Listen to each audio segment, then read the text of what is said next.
Sir ಕೊನೆ D K Shivakumar ಅವರು ಏನು RSS ಕುರಿತಾಗಿ ಸ್ಟೇಟ್ಮೆಂಟ್ ಕೊಟ್ಟಿದ್ರು, ಅದಕ್ಕೆ ನಿನ್ನೆ ಕ್ಷಮೆ ಯಾಚನೆ ಮಾಡಿದ್ದಾರೆ.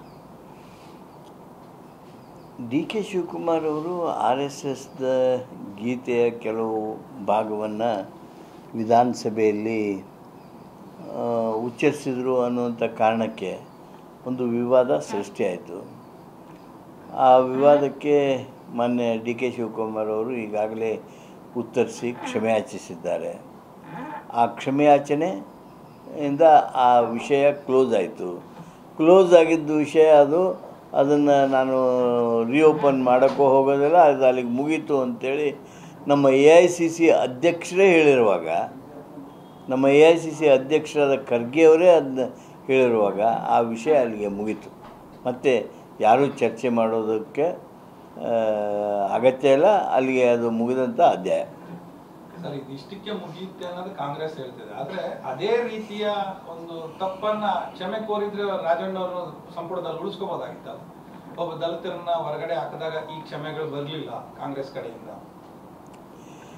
ಇವೆಲ್ಲ ನೋಡಿ, ಮಾಧ್ಯಮದವರು ಈ ನಾನ್ ಇಶ್ಯೂಸನ್ನು ಇಶ್ಯೂಸ್ ಮಾಡಿಕೊಳ್ಳೋದಕ್ಕೆ ಪ್ರಯತ್ನ ಮಾಡ್ತಾಯಿದ್ದಾರೆ.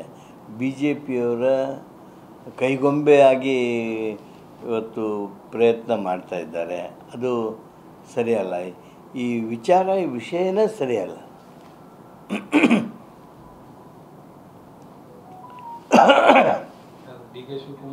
ಅಲ್ಲ, ಈ ಚರ್ಚೆ ಏನಿದೆ, ಈ ಚರ್ಚೆನೇ ಸರಿಯಲ್ಲ.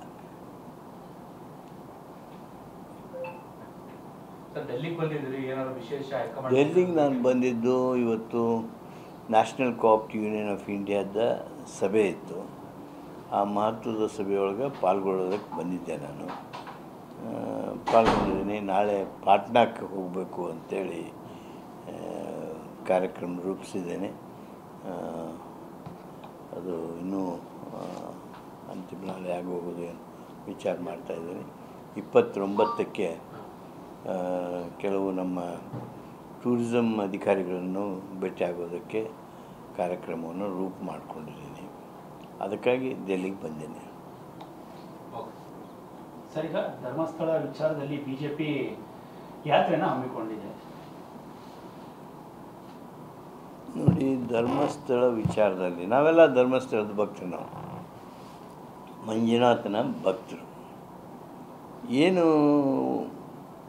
ಈ ಎಲ್ಲ ಬೆಳವಣಿಗೆ ನಡೆದಿವೆ, ಧರ್ಮಸ್ಥಳದ ಭಕ್ತರಿಗೆ ಭಾಳ ನೋವಾಗಿದೆ.